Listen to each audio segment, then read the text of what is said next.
Forum 2014 floor with my friend Lisa Tesvich. And Lisa is an organizational expert, consultant, and leadership expert. And you know, Lisa, we were talking earlier on this whole gender situation. We talk about women in leadership and the issues that involved in that. Talk about this thing on leadership, about styles and how that can make an impact versus the whole gender conversation. Yeah. Talk about that. So recently, I mean, we've always been talking about gender differences in leadership in the workplace. And most recently, Sheryl Sandberg wrote her book, Lean In. And so I think there's a lot of mixed messages to women. So we have to lean in, but then if you get too far in, you're too aggressive and you might be called that B word. And if you don't lean in enough, then you need to speak up, you need to get a seat at the table. And so I've been thinking a lot about this, and I've been thinking, you know, we can't really change our gender. We are who we are. But really what we should be looking at is style. And so I do a lot of work with my clients around style and style profiling, and a very common instrument that is used in organizations is something called the DISC. And so the DISC basically talks about 4 different personality types. One, do you want me to go into them now? Okay. Yeah, just to remind the audience. So the first one, dominance.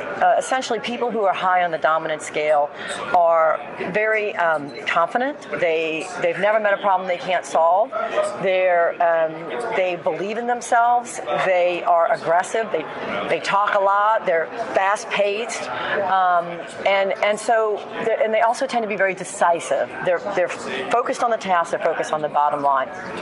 People who are high in the influence dimension, which is the I, they tend to be very extroverted. They're focused on people. That'd be me. They're all about social. They're all about networks. They're good to have on your planning committee. They're also big picture thinkers, and they tend to be optimistic. People who are high on the S, which is steadiness, they're your steady eddies. They produce work. They're very loyal. They're team oriented. They're very calm. I can usually tell a high S just because they're never too excited, but they're never too low either. So they're a real good stabilizing force in the organization. And then there's the C, which is conscientiousness. C's tend to be high. People who are high on that dimension are very analytical. They like details. They're oriented towards the task. They're perfectionistic. They can be extremely critical of themselves or of other people, but they're great to have around when you need to get detail work done. We find them a lot in finance, accounting type positions. So those are the 4 different styles. That's an overview of them for you.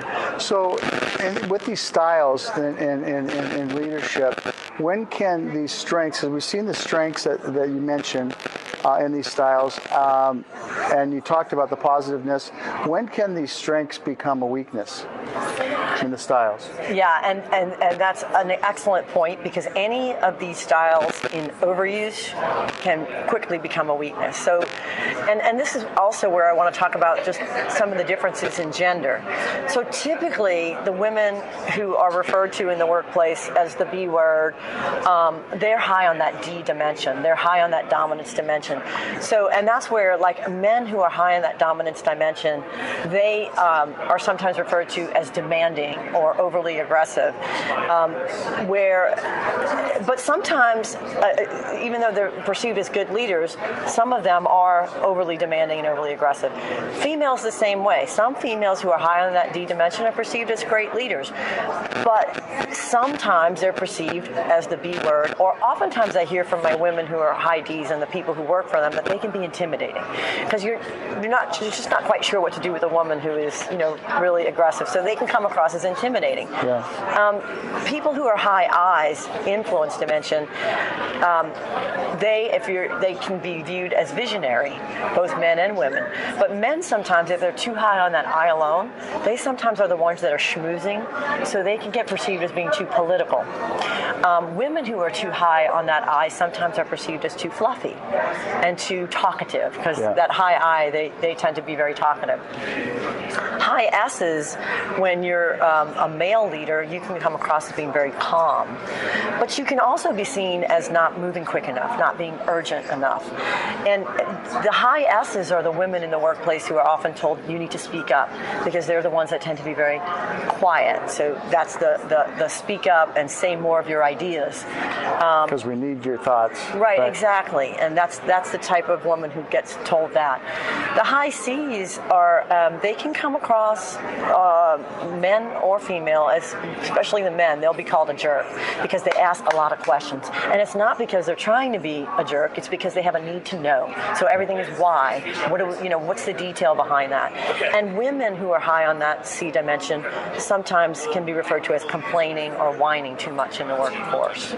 What, looking at these styles and the strengths and then also the weaknesses, what can the person, the leader, actually do to improve? So the first thing is being aware. And that's why I like to talk about these different styles, because sometimes you're not even aware that other styles exist because you only know your own. So the first thing is being aware of your style, but then also understanding how you play out in stressful situations, because it's usually those stressful situations where people really revert to the worst of their styles. So, for example, if you are a very high D, and whether you're a male or a female, you have to watch when you're under stress that you don't become just completely oblivious to people's feelings, because under those situations you might be so focused on the task, and other people, you still need to be able to draw people to the table and to get them to do what you need them to do. And if you're just all about demanding and results, that can be a real turnoff to people. So I think the important thing is looking at your style and looking at how you can increase your effectiveness in your style, whether you're male or female. So I like to kind of move away from the, gender thing and move into, okay, how can we look at our styles and use our styles to become more effective? Audience, it doesn't matter what gender you are. We all have a different style. If we stick to the styles and get away from that gender equation, and then, like Lisa said, begin to understand what style we are, what styles others are, and begin to understand the potential strengths and weaknesses, we may have a better opportunity of leading them well and bringing more synergy into the culture of our business. Absolutely, and that's what this is about. It's more effective leadership for anyone, regardless of your gender. And you've probably seen in cultures where they haven't paid attention, they haven't been aware, where it's been a mess, and if they had been aware, things could have been changed. Absolutely, because a leader's style, and there are tons of different successful styles. It's not like the only successful style out there is somebody who is a high D. There are lots of different ways to be successful. Some leaders are charismatic, some leaders are very introverted.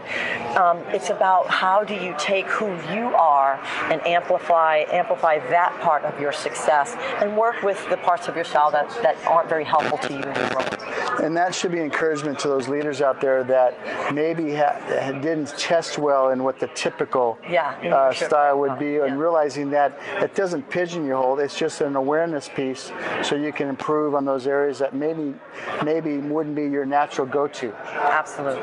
So Lisa, thank you so much for being with us. Thank you. Audience, thank you for being with us at Perform 2014. It's been a pleasure, Lisa.